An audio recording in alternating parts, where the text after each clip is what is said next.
I'm guessing that most of us here today have probably rented a car in the past. I'm also guessing that most of us have stayed in a hotel or motel room before. But let me ask you this.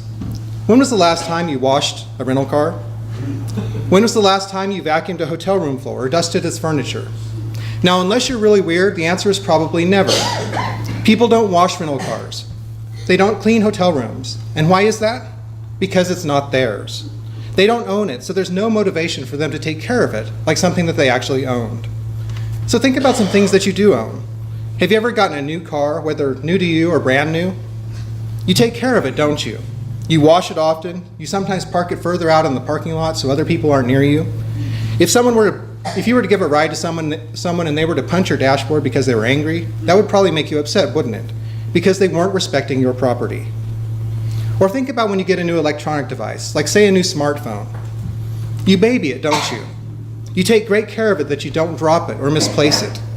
If you let someone else touch it, you would hand it to them very carefully, and you would probably freak out if they casually tossed it back to you. This might be an even better example. Have you ever babysat someone's kids? Now, obviously you take care of them while they're with you. You make sure that they're fed, that they're safe, that they're entertained. But do you concern yourself with their plans for the future? Do you make sure that they have health care? Do you check their grades and help them with their homework? Of course not. That's for their parents to do. But when you have a child of your own, things change, don't they? Suddenly those things become very important to you. You want the very best for your children, and you show great concern for them in every area of their life. It's all about a sense of ownership. When we feel like something is ours, we take better care of it. This same principle is very true when it comes to the church. Whether we like to think about it or not, until we feel a sense of ownership in the church, in Christianity, in our faith, we're going to treat the church and God much like we treat a rental car or a hotel room. Those things that we're most passionate about are those that we really identify with and we feel a degree of ownership of. A good example of this for me is football. Lisa, Alex, and I have been watching football for the last few years. Now, usually we watch at least one game a week during the season. But we didn't really care who was playing or who won. We'd pick a team at the beginning of the game to cheer for, but we didn't care really if they won or not.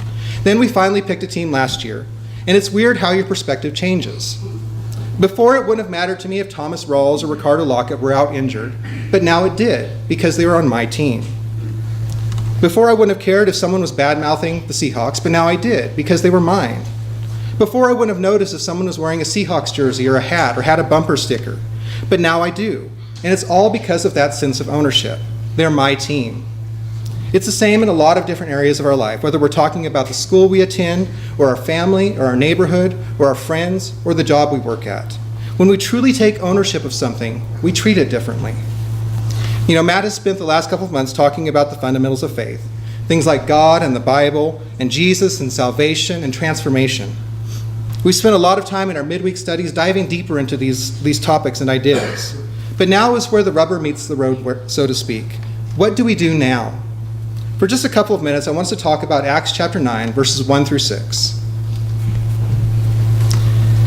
Then Saul, still breathing threats and murder against the disciples of the Lord, went to the high priest and asked letters from him to the synagogues of Damascus, so that if he found anyone who were of the way, whether men or women, he might bring them bound to Jerusalem.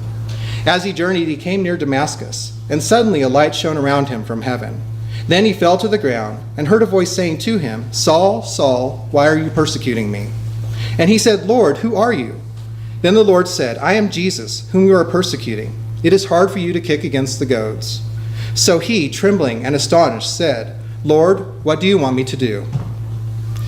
We know that Saul wasn't a bad man. He was just misguided.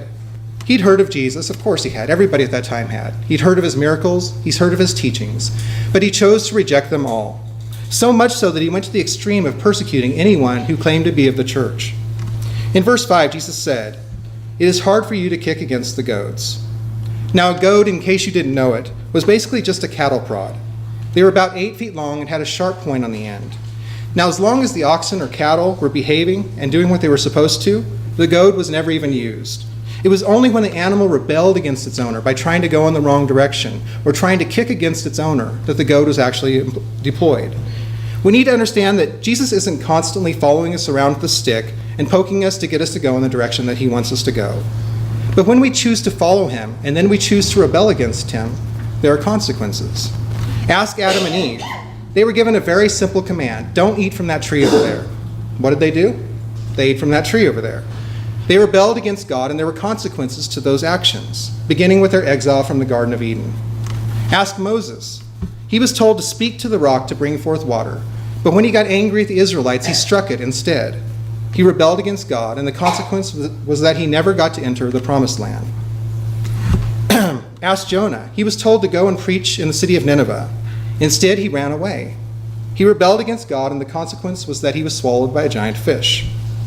Jesus said, "It is hard for you to kick against the goads." Now, when you think about this, think about an ox being super stubborn and kicking at its master. Now, does it hurt the goad that his master's holding? Of course it doesn't. Does it hurt his master? Not even a little bit. The only one that comes out of this hurt and bleeding is the ox. And it's the same for us as Christians. When we rebel against Christ, it only hurts us. So the question, "Why are you persecuting me?" has a lot more meaning now, doesn't it? Jesus wasn't asking in a hurt, defensive way. He was pointing out that rebellion against him is useless, that it was futile, and that it was ultimately self-destructive.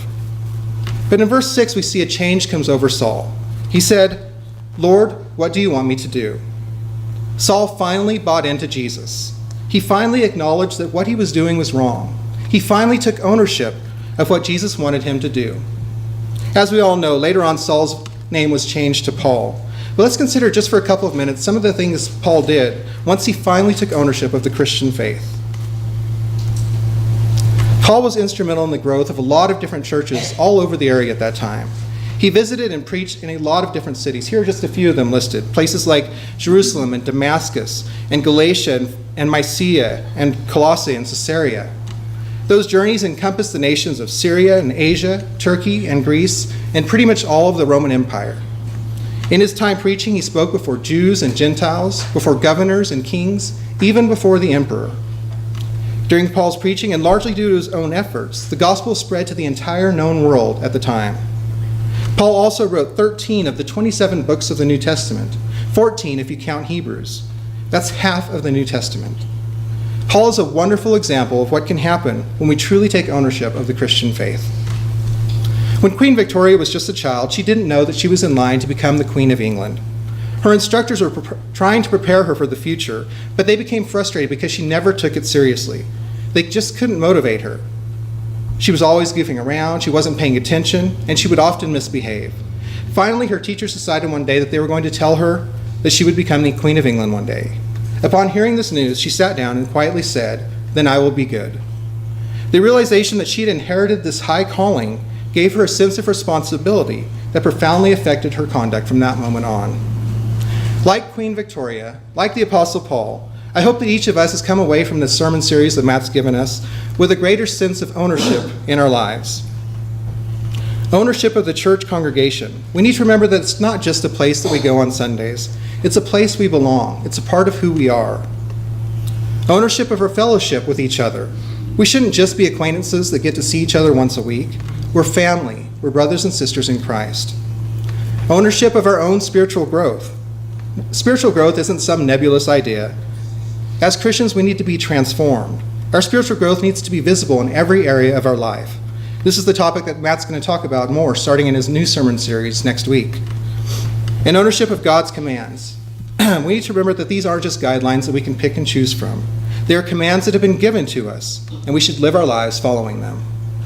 When we achieve this sense of ownership and responsibility in our Christian lives, when we embrace all of these fundamentals that Matt spent the last couple of months talking about, that is when we will start to see true growth, both as a congregation and as individual Christians. Thank you.